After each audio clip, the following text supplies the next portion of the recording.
সংসদে থাকে। সেদিন তিনি প্রধানমন্ত্রী নির্বাচিত হয়ে প্রথম যে ঘোষণা দিয়েছিলেন তা হলো এই যে আমি চাই আমাদের মাননীয় দলীয় সংসদ সদস্যবৃন্দ বাংলাদেশে কোনো প্লট অথবা কোনো গাড়ি ট্যাক্স ফ্রি গাড়ি গ্রহণ করবে না।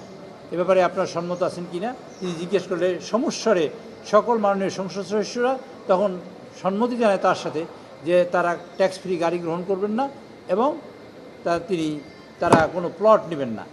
তো এই সিদ্ধান্ত আজকে সংসদে যখন আলোচনা হয়েছে তখন বিরোধী দলও একই ঘোষণা দিয়েছে যে আমরাও কোনো প্লট নেব না এবং আমরা এই দেশের স্বার্থে আমরা কোনো ট্যাক্স ফ্রি গাড়িও নেব না। মাননীয় প্রধানমন্ত্রী এই যে আমরা সরকারে বসার পরে যে পরিস্থিতি তৈরি হয়েছে সে পরিস্থিতি হলো একটা গ্লোবাল পরিস্থিতি।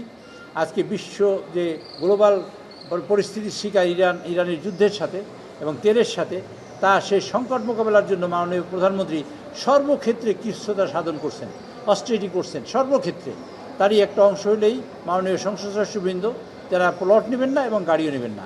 এবং সেই সাথে বিরোধী দল আজকে ঐক্যমত পোষণ করেছেন। 10% তেলের দাম বাড়াবার পরে আপনার পরিবহন সেক্টর 64% তার দাম বাড়াবার জন্য আবেদন করেছে। কাজে মাননীয় প্রধানমন্ত্রী যারা জানতেন বলেই ঈদের সময় আগে থেকেই যখন এই প্রবলেম দেখা দিয়েছে তখন তিনি বলেছেন জনগণের অর্থ জনগণের জন্য ব্যয় করব। 36,000 কোটি টাকা ভর্তুকি দিয়ে তিনি তার এই তেলের এই সমস্যার সমাধান করার চেষ্টা করছেন। এখনও প্রতিদিন 600 কোটি টাকা দিচ্ছেন। তার জন্য তিনি আবার ওপেন করে দিয়েছেন যে কোনো লোক পার্টিসিপেট করতে পারবে টেন্ডারে এবং তিনি তেল সাপ্লাই দিতে পারলে তাকে এনরোল করা হবে এবং তিনি তেল সাপ্লাই দেবেন 5% পিজি দিয়ে।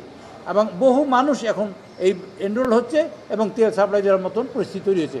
সমগ্র বাংলাদেশে এই মুহূর্তে তেলের কোনো ক্রাইসিস নেই এবং কোনো সমস্যা নেই। তারপরেও আমরা চেষ্টা করছি কোথাও লাইন আমরা দেখি বা লাইন বড় হয়েছে এই জন্য প্রত্যেকটা তেলের পাম্পে এবং ডিপোতে ট্যাগ অফিসার দেওয়া হয়েছে, ম্যাজিস্ট্রেট দেওয়া হয়েছে, পুলিশ দেওয়া হয়েছে।